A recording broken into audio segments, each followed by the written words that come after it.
Liberal leadership candidate Chrystia Freeland continues to stake her claim as being the one best suited to take on U.S. President Donald Trump. She did it today in the opinion section of the New York Times. Hey everybody, welcome back to the channel. Today we got a bit of a hodgepodge of things I wanted to take a look at. But before we do, happy National Flag Day. As you can see behind me, I got the wooden Canadian flag that I made not too long ago. I decided to wear some red for that national pride. But with all that being said, the first thing that I wanted to take a look at is another announcement of a Liberal dropping out for the next election. Now, this one might bring joy to some people, as it did with me, and that is Jennifer O'Connell. If you've seen her in committees, if you've seen her when she speaks in the House, this is not a bad thing for, in my opinion. Now, she doesn't really give much excuses like a lot of the other MPs, which I thought was nice. She does mention that she's been doing this for 2 decades, and that was kind of the main thing that I got from this. It says, I spent nearly 2 decades as an elected representative of my hometown of Pickering, serving as a city councillor, regional councillor, deputy mayor, before serving as a member of parliament for Pickering Uxbridge since 2015. Being able to represent my hometown on council and in parliament were something I never could have imagined the future held for me at 23 years old when I was first elected nearly 20 years ago. Now, I find this interesting that this is the case when all of them always complain about Pierre being a career politician. He got into politics when he was 24. Now, he, I don't think, started as a council member and moved up the ranks like she did, or becoming a deputy mayor and all that stuff. He worked in an office with an MP, and then I think he slowly switched into an MP. But she's kind of in the same position as him. But, you know, the conservatives are the bad guys, the liberals are the good guys. And the other bit of news that has just come out is Ruby Dahl is most likely not going to be able to run, at least from what I gather, because there was a recent CBC panel that was talking about how with the debates, there's going to be English and there's going to be French. And she was just denied having an interpreter for the French one. She doesn't speak French. Now, I don't know if that automatically disqualifies her or if she's still going to be able to debate, but this is them talking about it. Elsewise, I'm going to I want a tight last comment from you, but on a slightly different topic. One of the other Liberal leadership candidates, Ruby Dahl, it turns out she will not be able to have a translator in the French language leadership debate. She is not fluently bilingual. I just wonder what you think this does to the discussion around the Liberal leadership and the Liberal Party, which has, historically positioned itself as the defenders of official bilingualism.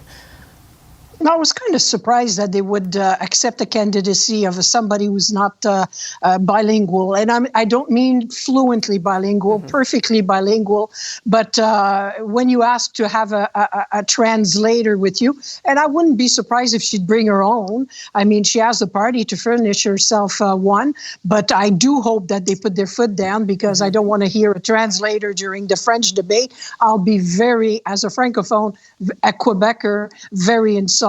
So even more so from the Liberal Party of Canada. So I applaud their decision on the matter, and I'm still surprised that she's still running. Now, because I didn't hear about her lack of French from the very start, like we did with Chandra Arya, I didn't actually know that she couldn't speak French, and a lot of her tweets on X or posts on X, whatever, she does in English and French. Obviously, you can just Google translate these things, but every time she puts a post out in English, she does one in French. Mark Carney's been kind of doing the same thing. But nowhere on her page does it mention anything about not being able to run anymore or that she can't participate. She hasn't actually mentioned anything at all outside of what I just heard there. But it seems like she's trying to talk to Trump as well, saying, at the real Donald Trump, we've joked about joining each other's countries, but let's get to the real art of the deal. No books, no spin doctors, just 2 business people negotiating. So seems like she's still trying to put her foot forward into the leadership race for the Liberals. But again, when the French debates happen, if she can't speak French, I don't know if she's automatically disqualified from the debate or she just doesn't go. To be honest, I haven't looked that deep into it, but I thought that was a little interesting because they just slipped that in at the end of that CBC panel. But now I actually want to switch to the CTV panel where they had, different political stripes as always, conservative, liberal, NDP, yada yada. And they were talking about how Pierre has somehow disappeared. He's not so much in the spotlight anymore because there's no more Justin Trudeau to attack. There's no more real carbon tax to attack, even though the carbon tax is still a thing. But they're saying, all the spotlight is on Trump, on the tariffs, on Mark Carney, and Pierre's just like a Where's Waldo at this point. Just take a listen to what each individual has to say. Rudy, I want to start with you on this one. It seems like there's a shift, and it seems like they're having Mark Carney in their sights. Talk to me a little bit about why they have shifted focus here. But I don't know if you can call it a shift. I just think that, we know now that Mark Carney is the front runner and is going to win. I do believe that it's kind of the beginning of an election campaign. And what's rule number one in an election or when there's a new leader is to define the leader before he's able to define himself. The same way the Conservative did it with, for example, Michael Ignatieff just visiting or anything.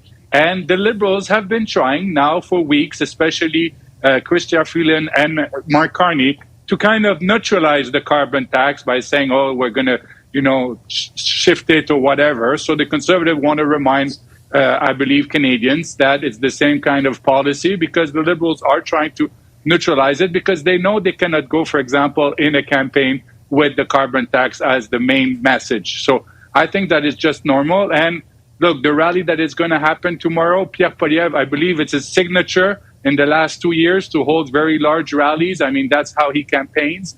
And I believe that the event tomorrow, especially because it's Flag Day and we know what's happening south of the border, it's kind of an opportunity for Pierre Poilievre to, again, talk to Canadians, especially that the House is not sitting. So as a leader of the opposition, it's very hard, to have media exposure when the House is not sitting, when you don't have the opportunity to basically ask questions every day and have media exposure because the House is prorogued, Parliament is prorogued. So rallies are the way forward to communicate for Pierre Poilievre and the Conservatives.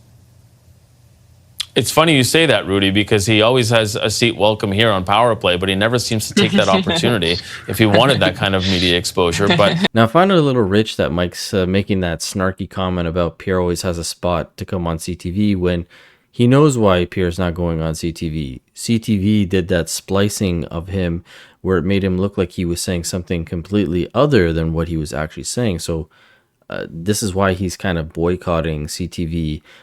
So that comment was kind of useless. But to Rudy's point, Parliament hasn't been sitting for the past 5-6 months.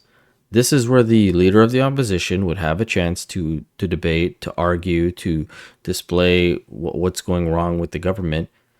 Yet they haven't been sitting for almost half the year so far. So what is he really going to do? Just continuously hold press conferences randomly or do this or do that? No, that's what we have these guys elected for, is to argue or debate in the House of Commons, the place of work. Now, when we move to Sabrina, the more liberal-leaning one, she says something I just don't understand. Just take a listen. Sabrina, I guess I'll just shift to you here on, do you believe that this is sort of a new focus, not just on Mark Carney, but when you consider what Rudy was saying there about what Pierre Poilievre will do and what he's expected to do at this rally tomorrow, do you think that he is also trying to sort of change the tact sort of inward and now looking more at that fight against Donald Trump and positioning himself as the person who can take on Donald Trump? Oh, I definitely think he's trying to change tactics. I just don't think it's working, and I don't really see it working over the next several weeks. So I think there's a couple of problems with the way that Pierre has approached changing tactics and why I think it's not believable to Canadians. You can't spend 2 years talking about how broken Canada is and essentially talking about how terrible it is to live here and how bad things are and how terrible life is for you. And then all of a sudden we're expected to believe that now you're Canada first and you're Captain Canada. You're going to wrap yourself in red and white at this rally. And that's your patriotism. Like, it's just not a believable shift in message. And it's comical as well to see that shift, right? Because at the contrast side with the Liberals, you have a leadership candidate in Mark Carney and in Chrystia Freeland and Karina Gould that look really serious about the issues that we're facing with Donald Trump. And they're not just wrapping themselves in the flag and holding a rally. They're actually coming up with plans and policies that are believable in combating the threat that Donald Trump provides here. And, I think at the outset of all of this idea that they're going to be able to, I don't know why they continue to actually bring up carbon tax at all, whether in this ad, whether in that caucus meeting. It's become so irrelevant to the conversation. And now we're meant to believe that the carbon tax is the reason that Donald Trump is threatening us. Like, the links between the advertising and the policies and the messaging that the Conservatives have is so tenuous. It's just not believable. And I can't understand what the next step is for the Conservatives in actually establishing a plan or a policy going forward. Pierre hasn't just been complaining about how broken the country is and now is doing a full 180 and just saying, oh, it's great now, let's wrap ourselves in the Canadian flag. Pierre has been pointing out all of the issues with Canada and how it's become broken due to the Liberals. Whether it's housing, whether it's affordability, whether it's food security, whether it's drugs, whether it's crime, all of these things add up, equal Canada being broken. And he's been campaigning on the aspect that he will change that. He will try to fix it. Getting rid of the carbon tax, building more homes, making life more affordable, making your paycheck stronger. Like, he hasn't just decided to flip a switch and now he's saying, oh, the country's great. He's been saying he's going to get it back to the place that it needs to be because it's currently broken. And you don't have to take my word for it. How many news articles come out or videos come out about the increase in food bank usage or these little mini homes? I mean, just take a look at Michael Barrett, one of the Conservatives' ridings. They just decided to build this little shanty town. Look at this report. Well, tonight we're getting an inside look at an initiative to fight homelessness in the Leeds and Grenville region. 25 supportive housing cabins are now up and running in the east end of Brockville, providing temporary housing to those who need it. Here's CTV's Jack Richardson. Heat, a bed, and a roof over your head. Being able to sleep somewhere at night where you can lock up safely, lock yourself up in your belongings, that means a lot to these people. That's what each of these cabins will now provide for 25 people experiencing homelessness in Leeds and Grenville. We are very excited. Our cabins project has been long awaited. We are working together to try to help solve this problem, not just for today, but for the future. The site is maintained and supervised 24/7 by the John Howard Society, aiming to work with each individual to help them find employment and eventually a permanent home. The goal is to give people the resources they need to get back on their feet. But even though these cabins are meant to be temporary, there isn't a set date for when someone needs to move out. Now, I'm never going to be opposed to individuals who need the help to get help. I'm glad that these people who are using these little shanty towns have a place to stay, have some sort of shelter. They're not exposed to the elements. They have a place to store their stuff. That's good. But we should be able to have jobs that allow us to afford either an apartment or a condo, townhouse, an actual house. Like, that's the goal. It shouldn't be finding alternatives that's going to be widespread, because it sounds like they need to keep expanding this with the increase of people not being able to afford anything. And another report just came out talking about food banks now firing their staff because the increase in service has risen so much that they need to outweigh the cost so that they can start providing for those individuals. So they've had to let people go. Just look at this. A food bank in Mississauga has hit a critical tipping point, laying off several staff members for the first time in its history. I've been a leader at the food bank for the last 15 years, and we've never had to do anything like this before.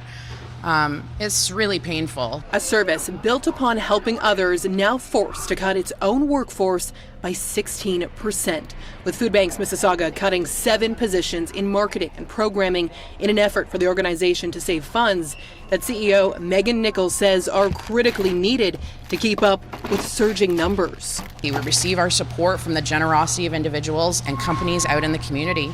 And so if people are feeling the pinch themselves, we have folks coming to us saying, I need to use the food bank, who used to be donors to the food bank. It makes it even more difficult for us to raise the resources within our city to feed the people who live here in our city.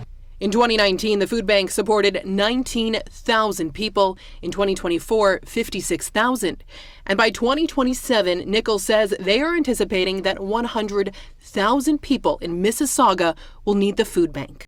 Now, I gotta say, when you're seeing numbers like this, and I'm gonna bring them back up, 19,000 to 56,000, that is a 66% increase in 5 years. And the estimation is even worse because from the 56 to the 100,000, I'm pretty sure that's like, what, 78% increase in just 3 years. That's what they're estimating. So this is not looking good. And this is why Pierre says it's broken. Now, his message has been, we need to get people powerful paychecks so that they can afford daily life, that they can be able to provide for themselves, not have to rely on these programs from the government like childcare or having the government feed your children in the morning. Like, this shouldn't be the way things are. But it seemed like this Sabrina girl doesn't quite understand what the conservative message has been. Now, as Rudy mentioned, this Saturday today, he's going to be having this giant rally in Ottawa. Unfortunately, I wasn't able to rearrange my schedule or get things changed so that I could go. I was really looking forward to hopefully going because I know Ryan and Tanya from Northern Perspective are going to be there. It would have been awesome to meet them. I believe his name is Josh from the Elevate podcast. I think he said he was going to try to be there. So it would have been really cool to maybe interact with some of the other creators, even meet some of you guys if you watch the show or not. So hopefully I could figure something out next time if there is another rally or something like that I can get to.